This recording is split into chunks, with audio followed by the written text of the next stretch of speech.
السلام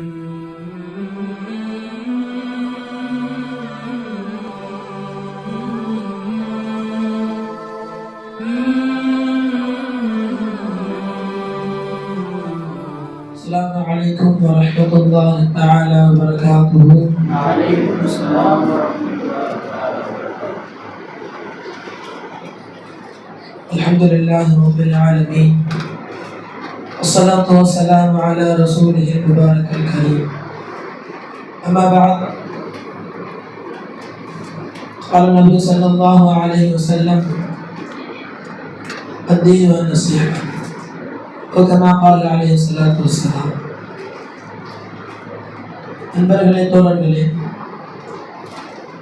நபிகள் நாயகம் ஸல்லல்லாஹு அலைஹி வஸல்லம் அவர்கள் ஹதீஸ் ஷரீஃபிலே ஒரு வாசகத்தை கூறுகிறார்கள்.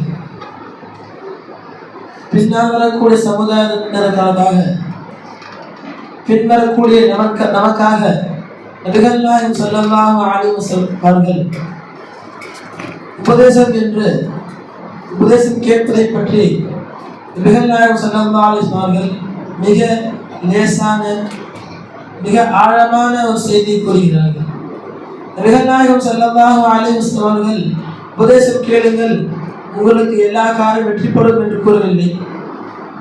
உபதேசம் கேளுங்கள், அதனால் உங்களுக்கு ஈமான் மிக மிக பலமாகும் என்று கூறவில்லை. அப்படியெல்லாம் கூறியிருக்காமல் ஒரு அழகான ஒரு வாசகத்தை கூறுகிறார். அத்தீனு அன்-நஸீஹா, மார்க்கம் என்றாலே உபதேசம் தான் என்று நபிகள் நாயகம் ஸல்லல்லாஹு அலைஹி வஸல்லம் அவர்கள் கூறியிருக்கிறார்கள். நண்பர்களே, மார்க்கம் என்றால் என்ன? உபதேசத்தினால்தான் மார்க்கம் மலரும், உபதேசத்தினால்தான் மக்களிடத்திலே மார்க்கம் அடையும் என்று நபிகள் நாயகம் ஸல்லல்லாஹு அலைஹி வஸல்லம் அவர்கள் அத்தீனு அன்-நஸீஹா என்று மிக அழகான ஒரு கூறியிருக்கிறார்கள்.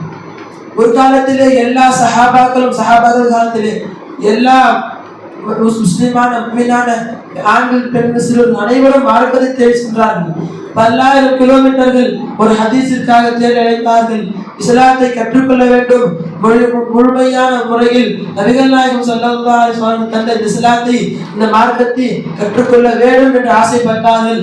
மிக மிக தூரமாக சென்றெல்லாம் கற்றார்கள். நண்பர்களே, ஆனால் இந்த காலத்திலே மார்க்கம் மதரசா, தெருத்துருக்கு மதரசா, ஊருக்கு மதரசா எத்தனையோ உள்ளது. மக்தபுகள் தெருத்துரு எல்லா பள்ளிக்கும் இருக்கிறது. ஆனால் அதற்கு பிள்ளைகள் அனுப்புவதற்கு நம் சமுதாயத்திலே வெட்கப்படுகிறார்கள், யாரும் அனுப்புவதில்லை. அதனால்தான் நபிகள் நாயகம் ஸல்லல்லாஹு அலைஹி வஸல்லம் முன்னாடியே சொல்லிட்டாங்க, மார்க்கம் என்றால் உபதேசம் என்றார்கள். உபதேசம் செய்வதால் இப்போது இருக்க இந்த இஸ்லாமிய மக்களிடத்திலே மார்க்கம் எப்படி சேர்கிறது? உபதேசம் காரணத்தினால்தான் சேர்கிறது. அன்றைகளே, ஃபைஸுநாயகம் அவர்கள் ஒரு 100 வருஷத்துக்கு முன்னாடி ஃபைஸுநாயகம் பரவச்சேரி ஃபர்ஸ்ட் பயானுக்கு போறாங்க. பயானுக்கு போகும்போது அந்த ஊர்ல நிலைமை என்னன்னா, ஒரு பிரச்சனையால் ஊர் ரெண்டா பிரிஞ்சிருக்கு. ஊர் ரெண்டா பிரிஞ்சு எந்த அளவுக்குன்னா, ஒரு கேஸ் பண்ணலான்னு சொல்லி 14,000 ரூபா அந்த காலத்து, அதாவது அந்த காலத்து சம்பளமே 100 ரூபா தான். ஒரு நாளைக்கு சம்பளமே, மாசத்துக்கு சம்பளம் 100 ரூபா. அப்பன்னா சுமாரா 14 லட்சம் சேர்த்து வச்சிருக்கான். ஒரு கேஸ் போட்டு அந்த கேஸ்ல ஜெயிக்கணும்னு சொல்லி ஊர் ரெண்டா பிரிஞ்சு ஒரு அந்த ஒரு பிரிவு 14 லட்சம் சேர்த்து வச்சிருக்கிறாங்க. அந்த காலத்து காசுக்கு, இந்த காலத்து காசு 14 லட்சம். அப்ப 14,000 சேர்த்து வச்சிருக்காங்க. எதுக்கு? கேஸ் போச்சு. அந்த அளவுக்கு ஊர் ரெண்டா பிரிஞ்சு போச்சு. அப்ப ஃபைஸுநாயகம் பயான் பேச போறாங்க. அந்த ஒரே ஒரு பயான் பேசுறாங்க, எல்லா மக்களும் வந்துருந்தாங்க. அந்த பயான் பேசுறதுனால மறுநாள் பார்த்தா ஊர் ஒன்றா கூடிடுச்சு. ஊர் ஒன்றா கூடி பிரச்சனை எல்லாம் முடிஞ்சு எதுவுமே இல்லாத மாதிரி ஆயிப்போச்சு. அப்ப கடைசியா அந்த சேர்த்து வச்ச காசை மதரசா அந்த காசை தான் ஃபைஸுல் ஹசன் ஃபைஸுநாயகம் ஆரம்பிச்சு வச்சாங்க. அதை கொண்டு தான் சர்க்கார் நாயகம் அந்த மாசம் நாசிலா இருந்தாங்க.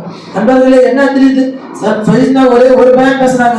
ஒரு ராத்திரி ஒரே ஒரு பயான் காரணத்தினால ஊரே ஒன்று சேர்ந்துருச்சு. எதனால? ஒரு பயான் காரணம். நண்பர்களே, கிதாபோ, குரானோ, ஹதீஸோ மார்க்கத்துல மக்களா போய் தேடி கத்துக்கல. ஊர் சண்டை போடுது, மார்க்கத்தை ஃபைஸுநாயகம் ஒரு பயான் பேசுனாங்க, அதனால ஊர் சேர்ந்துருச்சு. நண்பர்களே, மார்க்கத்துக்கு கேட்கறதையும் பயான் கேட்கறதுக்கும் பயான் பேசுறதுக்கும் மிக மிக அதிகம் வாய்ப்பு கொடுத்துருக்காங்க. எல்லாம் சொல்றோம். பயான் பேச போகிற நாம் எப்படி இருக்கணும் என்று எல்லாம் கூறுகிறான். அதுக்கு முன்மாதிரியா முன்னால் வாழ்ந்த நபிமார்கள் தன்னோட கூட்டத்திற்கு எப்படி பயான் பேசுறாங்க, எப்படி கூட்டத்திற்கு இஸ்லாம் தன்னுடைய மார்க்கத்தை எத்தி வச்சாங்க நல்லா கூறும்போது அவங்க ஃபர்ஸ்ட் பேச ஆரம்பிச்சது மக்களே, உங்களிடத்தில் எந்த கூலியும் எந்த எதிர்பார்ப்பையும் உங்களுடைய பணத்தையோ பதவியோ பட்டத்தையோ எதையும் எதிர்பார்க்காமல் நான் இந்த மார்க்கத்தை உங்களுக்கு எடுத்து வைக்கிறேன், நீ வாங்க மார்க்கத்தை கத்துக்குங்க என்று எல்லா நபிமார்களும் அப்படிதான் எடுத்து வச்சாங்க. எந்த அளவுக்கு ஒரு கட்டத்துல நபிமார்களை ஊரே சில தொண்டெல்லாம் சொல்லி அந்த அளவுக்கு பெரிய பிரச்சனையா போச்சு. அதுக்கப்புறமும் அவங்க சொல்றாங்க,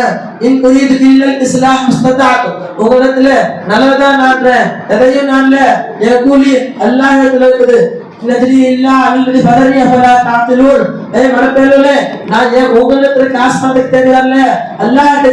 எதிர்பார்க்கிறேன். அதனால நீங்க வந்து இந்த பயானை கேளுங்க, இஸ்லாத்தை கத்துக்குங்க சொல்லிதான் நண்பர்கள் தோழர்களே நபிமாக எத்தி வச்சாங்க.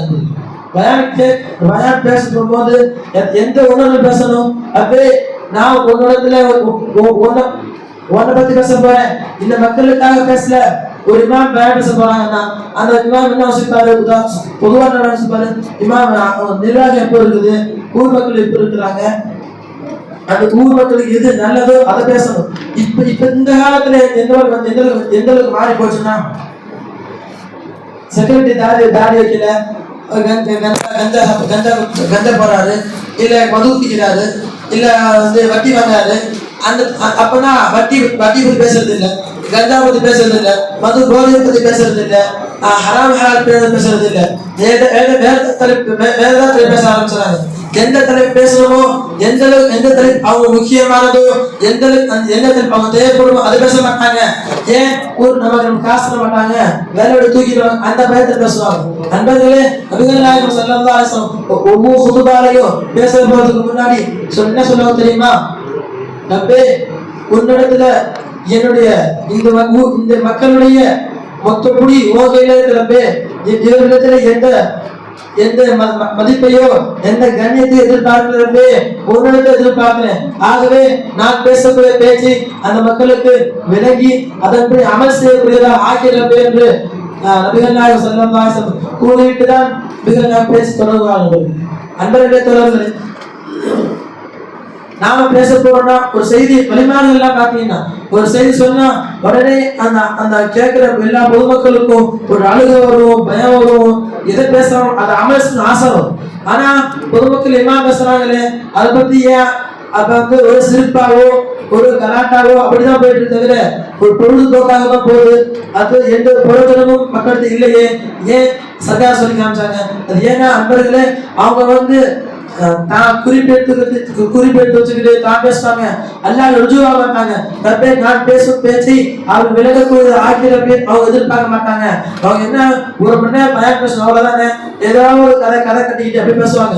ஆனா நம்ம என்ன சொல்லி கொடுத்தாங்க?